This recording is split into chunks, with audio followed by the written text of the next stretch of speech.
The Ember Plains stretched endlessly, a golden expanse of grassland fringed by low acacia trees, where the early morning mist curled low like breath on glass. It was the dry season, and yet life pulsed everywhere. Spotted hyenas whispered through gullies, elephants trudged in slow silence, and jackals called through the haze. High on a rocky outcrop sat a lioness, her amber eyes scanning the earth below. Her name, at least what the researchers had written on their tags, was Nala, a 6-year-old matriarch of a pride once strong, now fractured. She bore a faint scar above her left brow, and the pads of her paws were cracked from long days tracking and long nights searching. She had been searching for 3 days now. Her cubs, 2 young males barely 8 weeks old, had vanished during a sudden lightning storm that scattered the pride and confused their scent trails. Nala had returned to their den hollow to find it empty. No tiny paw prints, no cries, no warmth. Just silence, and the cold ache of maternal panic. At first, she'd thought hyenas. Then poachers. Then perhaps they'd wandered too far. But whatever the reason, she had refused to give up. She had combed the termite hills, paced riverbeds, and even crossed through human-occupied territory, dodging game vehicles and plastic-lined fences. By the morning of the 4th day, exhaustion trembled in her limbs.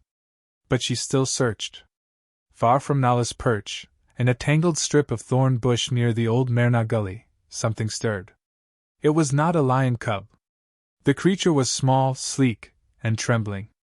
A leopard cub, perhaps 5 weeks old, barely old enough to walk properly. Her rosette coat was muddied, her breast shallow.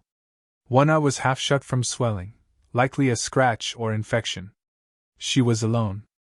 Her mother had not returned.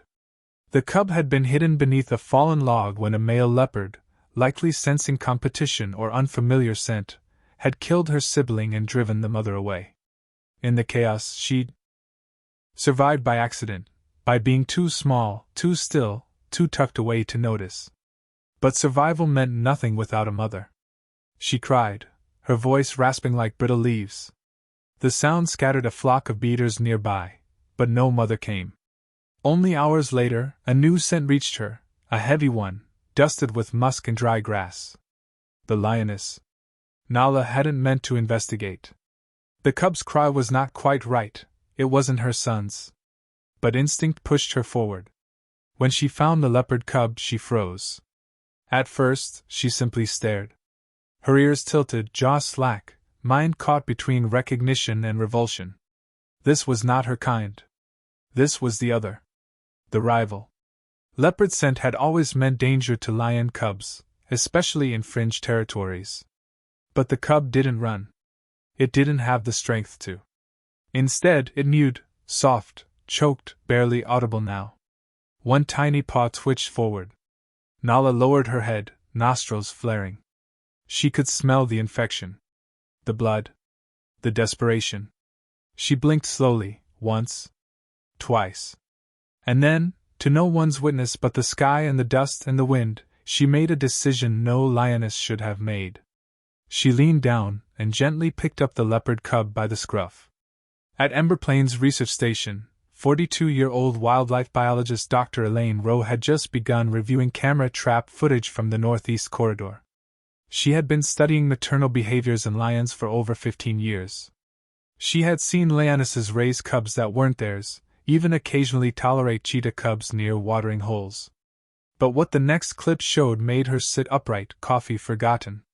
A lioness. Carrying a leopard cub. Elaine scrubbed the footage forward. The lioness didn't kill it. She placed it beside her, then lay down. The leopard cub burrowed into her fur. Elaine's heart raced. This wasn't just tolerance. This was adoption. She marked the clip, timestamped it, and reached for her radio. "Theo," she said into the mic, voice trembling. "We may have something unprecedented on the northern cameras. Get a drone over Grid 7. I need visuals. This could change everything." That night, Nala didn't sleep. She lay curled around the leopard cub, who whimpered through fevered dreams. Her body heat kept the little one alive, and her tongue cleaned the dirt from its fur. In the absence of her own cubs, Her instincts had latched onto what little life she could find. She didn't understand why. She only knew that something fragile had been placed in her path, and she refused to let it die. In the far distance, however, other eyes watched. A lone male lion, not part of Nala's pride, was trailing her scent. Males were opportunistic. A rival cub, even one not of their species, would not be spared. And in the deep thickets near the western ridge, a wounded leopard mother limped toward the cries she swore she'd heard the night before. Fate was folding strange paths together across the ember plains. And it had only just begun. The rain had stopped. The forest, once shattered by the growls of battle and cries of the lost, fell into a heavy hush. Trees stood like sentinels, their trunks darkened by the downpour. Mist rose in soft coils from the earth as morning light struggled through the canopy. In the cool silence, the strangest scene unfolded. A lioness, scarred but regal, walked with deliberate steps, and trailing close behind her was a spotted cub, no more than 4 weeks old. They were an impossible pair. The lioness, now called Raya by the few rangers who had glimpsed her, had vanished after the storm. No one had seen her since she had dragged the limp body of one of her cubs deep into the forest, only to return hours later without it. Grief had hollowed her out. But something had changed. Something new followed her tracks. Raya's own remaining cub, a soft, golden male, trotted by her side. But it was the other, marked in charcoal rosettes, with lankier limbs and wary eyes, that made the patrol team freeze when they spotted them again on camera.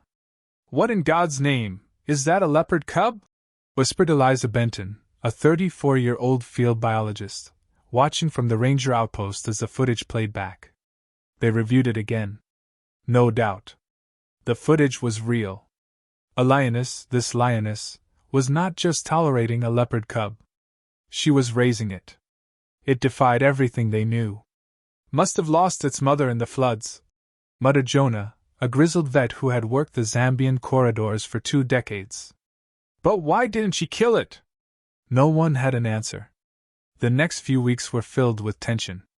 Field cameras hidden in tree trunks and termite mounds captured brief glimpses, Raya grooming both cubs, allowing the leopard to suckle alongside her son, sleeping with her body curved around both. The leopard cub, whom the researchers nicknamed Ash, adapted fast. He was smaller, quieter, but unusually confident. He mimicked the lion cub's steps, copied his pounces, even tried to let out a roar, though it came out as a chirping rasp. He was never far from Raya's shadow. But danger was never far behind. A coalition of 3 rogue male lions had moved into the southern ridge, drawn by the weakened pride after the storm. If they found Raya, they would kill her cubs, including Ash, especially Ash. They had no interest in her strange choices. Raya knew. She changed her route daily, zigzagging across dry riverbeds and thorn thickets, staying away from her old pride-scent trails. She was no longer queen of any territory. She was a fugitive, with a golden cub of her blood and a spotted one fate had handed her. 2 weeks later, disaster nearly struck. Ash had wandered from a kill Raya had made. While she and her lion cub gnawed at the carcass of a warthog, Ash trailed a dragonfly too far into a thicket. It was the crunch of twigs that warned him first, too late. A large male hyena emerged from the brush, jaws slick and grinning. Ash froze. He wasn't built like a lion. He was fast, but still small. The hyena lunged. Then, a roar split the air. Not a growl, not a warning, but a blood-curdling, chest-rattling scream that sent birds bursting from the trees. Raya came barreling through the underbrush like a storm. She slammed into the hyena's side with the force of a boulder, sending him rolling. Claws flared. She chased him until he vanished whimpering into the trees. Ash remained crouched, trembling, too shocked to run. Raya returned slowly, blood on her shoulder, panting. She didn't scold. She simply lowered her head, nudged Ash gently, and let him crawl beneath her belly to hide. Eliza watched the footage that night in stunned silence. "This isn't just protection," she murmured. "This is maternal."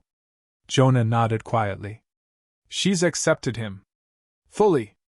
Back at the reserve, debates raged. Should we intervene?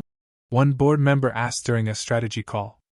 She's nurturing a leopard cub, it's unprecedented. What happens when he grows and becomes solitary? Or when the lions of her former pride catch them? The lead ecologist, a younger woman named Dr. Evelyn Moore, pushed back. If we take him now, he dies of stress or ends up caged. But if we let her finish what she started. You're suggesting we let a lioness raise a leopard and just see what happens? I'm saying we watch and learn from what nature clearly decided before we did. Silence. Then reluctant agreement. And so they did. In the forest, life fell into rhythm. Ash learned to move with lion silence, not leopard stealth. He adapted to the pride-like social structure, though it was just the three of them. He learned to wait his turn, to endure the heavy body slam play of his larger lion brother. And Raya, ever patient, somehow sensed his differences. She let him climb trees. She let him wander short distances and explore. But Raya was aging fast. The trauma of her losses had worn her bones thin, and her limp from an old hip injury worsened. One night she didn't rise. The cubs lay beside her, confused. The lion cub mewed softly and nudged her. Ash crouched near her head, blinking wide amber eyes. She breathed, but only barely. At dawn, she stirred and stood with effort, licking both cubs once each. Then she led them to a rock outcrop, overlooking the valley below, a place where golden light fell like a blessing through broken clouds. She lay there. And she didn't get up again. When the drone spotted them 2 days later, Eliza's hands flew to her mouth. She's gone, she whispered. On the outcrop, the two cubs remained. The lion cub roamed in anxious loops. Ash sat quietly beside Raya's still form. He did not call out. He did not cry. He waited. When the rescue team arrived to retrieve the lioness's body, the cubs scattered. But Ash stayed longer. When they lifted Raya's frame onto the tarp, he followed them halfway back to camp. Do we take him in now? Evelyn asked. No, Jonah said softly, pointing. Look. Out of the bush, the lion cub reappeared. And Ash turned. And walked toward him. The two brothers, by blood and fate, disappeared back into the trees. Together. The veldt had changed overnight. Clouds of ash now hung in the sky like bruises on the horizon. What began as distant, glowing flickers had become a consuming wildfire ripping through the thornveld from the north. And caught somewhere between the lines of flame and fear were the two creatures the world shouldn't have allowed to meet, yet somehow had. Alina, the young lioness who had raised the leopard cub as her own, stood with her massive body blocking the frightened cub behind her. Her golden eyes were fixed on the distant shimmer of flame. She could smell it in the wind, acrid, ancient, violent. The cub, now stronger, leaner, and nimble in a way only a leopard could be, shifted nervously behind her. He let out a soft, raspy chirp, half question, half plea. But Alina didn't answer. She was listening. Every instinct in her told her that the fire wasn't the worst thing out there. It was what ran from the fire. Miles away, deep within the cracked terrain of the southern ravine, Dr. Ellis Hart, 39, was watching drone footage from a battered field monitor. The footage showed what none of the rangers believed was possible. Two species, natural enemies, evolutionary rivals, moving together as if born from the same womb. That lioness, she's still protecting the leopard cub, Ellis whispered. She should have killed him months ago. One of the volunteers muttered behind him, a tall woman with sun-scorched cheeks and a rifle slung lazily over her shoulder. Ellis didn't answer. His mind was already racing. This wasn't just survival, it was rewriting behavioral biology in real time. But something else was wrong. Go back, Ellis said sharply, pointing at the monitor. Zoom in on the northern edge. They did. And the image sharpened. Not just fire. Poachers. Men with boots too clean for bush work. One with a scoped rifle.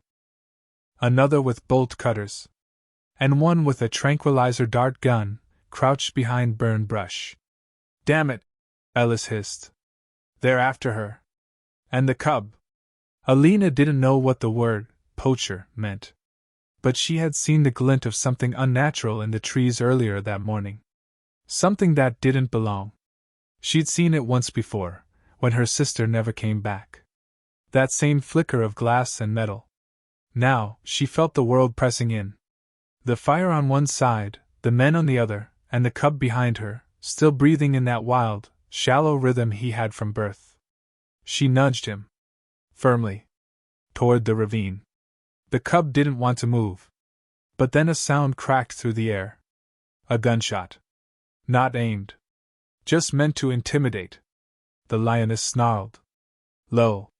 Deep. Not in rage. In warning. And then they ran. The lioness didn't flee like prey, she guided the cub like a soldier. Weaving through thorn scrub, hugging dry creeks, leaping low boulders with her muscles taut from motherhood and battle. The cub followed. His spots blurring into dashes as he moved, not quite a lion, not quite a leopard anymore, but something new. Something between. In a scorched outpost just beyond the reserve boundary, Ellis and his team were already loading into the jeep. If they catch her, if they catch him, they'll sell the cub and mount the lioness, he said. We've got under 2 hours before the fire closes that corridor. Ellis didn't ask for permission. He drove. Hard. Dust swallowing the jeep. The reserve blurred into ghost trees and embers. At his side sat a young tracker, Toomey, 28, with tracking lines etched on his arms and eyes that read the dirt better than any drone. She'll go to the rock shelf, Toomey said, gripping the dash. That's where she sheltered the first rains. Ellis nodded. Then we go there first. The poachers weren't amateurs. They'd split off. One ahead. 2 behind. One with night vision goggles waiting on the far ridge. But they weren't prepared for what happened next. Because the cub didn't run the way they expected. He climbed. Using ancient instinct, the cub led Alina up a narrow gorge wall, too steep for a lioness, but she followed anyway. Her claws scrambled, her chest heaved, but she refused to leave him. It wasn't biology anymore. It was bond. They reached a precarious ledge, a dead end to men, but a haven to the lost. Alina collapsed beside the cub. Not in surrender. In protection. Below, the poachers found only tracks. No blood. No animals. Just one tranquilizer dart lying unused in the dirt. And above, hidden behind a curtain of stone and wind, a lioness curled around a spotted cub as the sky turned red with smoke. Ellis arrived minutes later. The fire was closer now. They could feel the heat on the air, see trees torching like paper. He raised his binoculars, scanning the ridge. And there, just barely visible through the shimmering smoke and cliff shadows, 2 figures. A lioness. And a leopard cub. Alive. Still together. Still choosing each other, against every law of nature.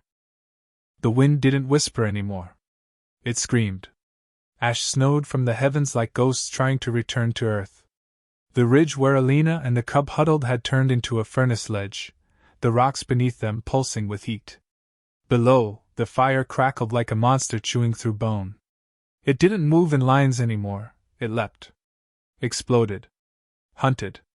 Alina's sides rose and fell with labored breath, her body slick with sweat and dust. The cub was pressed against her, but his eyes were not on the fire anymore. They were up, watching something only he could sense. He was listening for footsteps. For Ellis. Down at the foot of the ravine, Dr. Ellis' heart stumbled as another root snapped underfoot. His boots were melting from the edges. His lungs screamed. But he didn't stop.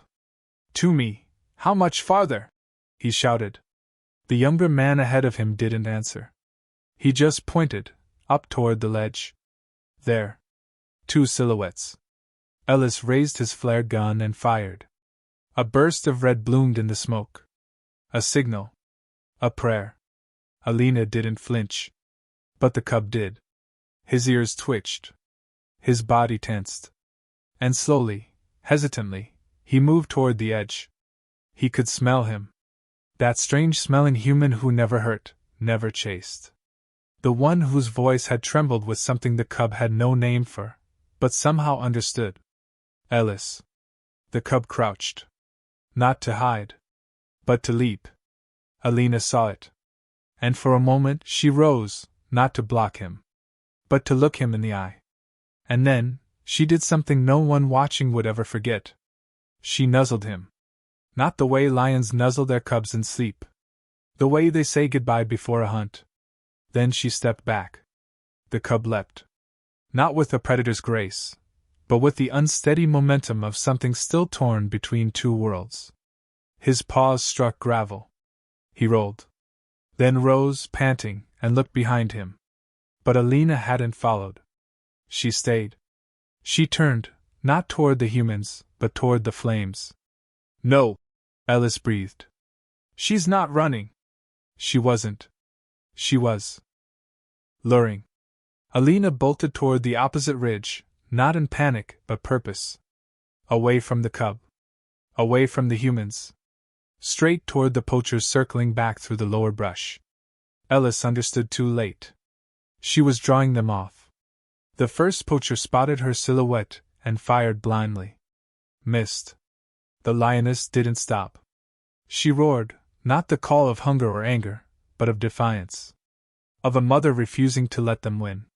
She disappeared into the red curtain of fire, her figure swallowed by flame and silence. The cub shrieked.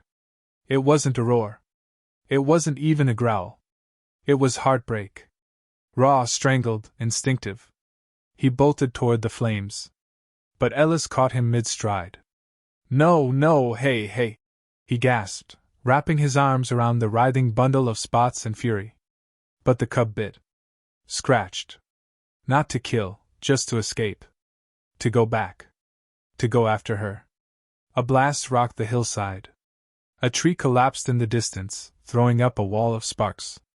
Ellis clutched the cub tighter, shielding him with his body. He wasn't thinking about science anymore. Or footage. Or headlines. Only one thing mattered now. Don't let him die. Not after she gave him up. It took 3 hours before the winds shifted and the fire line broke. Helicopters overhead began to sweep low, dropping water and foam. The reserve sent out every ranger and volunteer with radios to assess the damage. Dozens of antelope dead. A few cheetahs relocated. One rhino missing. But no one could find the lioness. Not even bones. The cub was taken to a field station for treatment. Singed whiskers. Smoke-damaged lungs. A cut above the eye that would leave a scar for life. But otherwise alive. He refused to eat for the first 2 days. Sat curled in the corner of the observation den, eyes fixed on the open veldt like she might walk through it any moment. Toomey called him ghost struck. Ellis called it grief. But then something strange happened on the third morning. The cub stood, walked outside, and climbed a tree. Not to escape. To watch. They built him an enclosure. But it didn't hold him. So they gave him a ridge. A real one. Wild. Open. Natural. And from that ridge, the cub would sit at dawn and dusk, watching the wind, the birds, and the horizon, always waiting. Never leaving. He wouldn't join the lions. He wouldn't join the leopards either. He became something in between. Not tamed. Not wild. Just free. Months passed. Then one evening, after a silent sunset, Ellis walked to the ridge alone. The cub, taller now, lean muscle stitched over his flanks, was there, tail twitching. Ellis sat beside him. You still think she'll come back, huh? He murmured. The cub said nothing. But he didn't leave. And in the silence between them, the man and the beast shared something wordless and deep, a recognition that love, once given, never really disappears. Even if the one who gave it vanishes into flame.